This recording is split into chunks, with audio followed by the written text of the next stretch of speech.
पुलवामा में तारिक के पास पहुंच गई है पुलिस। पुलवामा के संबूरा का रहने वाला है तारिक और तारिक ने फरीदाबाद से ये कार खरीदी थी जिस कार में धमाका हुआ अब कड़ी से कड़ी जोड़ी जा रही है और अब इसका पुलवामा कनेक्शन सामने आया जहां पर तारिक ने फरीदाबाद से ये कार खरीदी थी और वो तस्वीर मैं आपको दिखा रहे थे जब उसने कार खरीदी थी। रॉयल कार जोन से उसने कार खरीदी थी। यही वो HR26 CE 7674 नंबर है जिस गाड़ी में धमाका हुआ था और इसको लेकर अब जांच पड़ताल की गई। पहले सलमान को पकड़ा गया। सलमान ने कहा कि हमने अपनी गाड़ी ओखला के रहने वाले एक शख्स को बेची थी, उसको पकड़ा गया। उसने बताया कि अंबाला के एक शख्स को बेची गई और फिर जब उससे बात की गई तो मामला पहुंचा पुलवामा तक और वहां पे तारिक के घर तक पहुंच चुकी है। उससे पूछताछ की जा रही है। वरुण जैन हमारे साथ, हमारे संवाददाता ज्यादा जानकारी के साथ।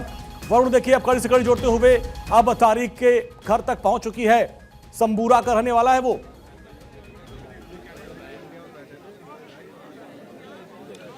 देखिए बिल्कुल निश्चित तौर पर जब जांच आगे बढ़ेगी तो जो गाड़ी के जो पुलवामा के कनेक्शन है एजेंसीज वहां तक जरूर पहुंचेगी। जैसा कि मैंने पहले बताया कि आपको शुरुआत में जो गाड़ी थी उसका कनेक्शन गुरुग्राम से ओखला से अंबाला और अंबाला से पुलवामा तक पहुंचा। पुलवामा तक एजेंसीज पहुंच गई हैं। अब जो तारीख है उससे पूछताछ की जा रही है कि आखिरकार ये गाड़ी उसने कब ली थी, किससे ली थी, क्या ये गाड़ी उसने किसी को दी थी, अगर उसने किसी को ये गाड़ी दी थी तो वो कौन लोग थे जो उससे गाड़ी को लेकर गए थे, कब ये गाड़ी पुलवामा से होते हुए यहाँ पर दिल्ली तक पहुंची। ये सबसे ज्यादा महत्वपूर्ण हो जाता है क्योंकि पुलिस और एजेंसीज इस बात को पहले ही साफ कर चुकी है कि जिस तरीके की इंटेंसिटी है, जिस तरीके से धमाका हुआ, जिस तरीके से कैजुअलिटी हुई, तो शुरुआती जांच में ये मामला टेरर एंगल से जाकर जुड़ता हुआ नजर आ रहा है। हालांकि पुलिस के अधिकारियों का ये भी कहना है कि उन्हें फॉरेंसिक रिपोर्ट का इंतजार है और उसके बाद ही इस बात को पुख्ता और कंफर्म किया जाएगा कि ये एक बहुत बड़ी आतंकी साजिश थी या नहीं।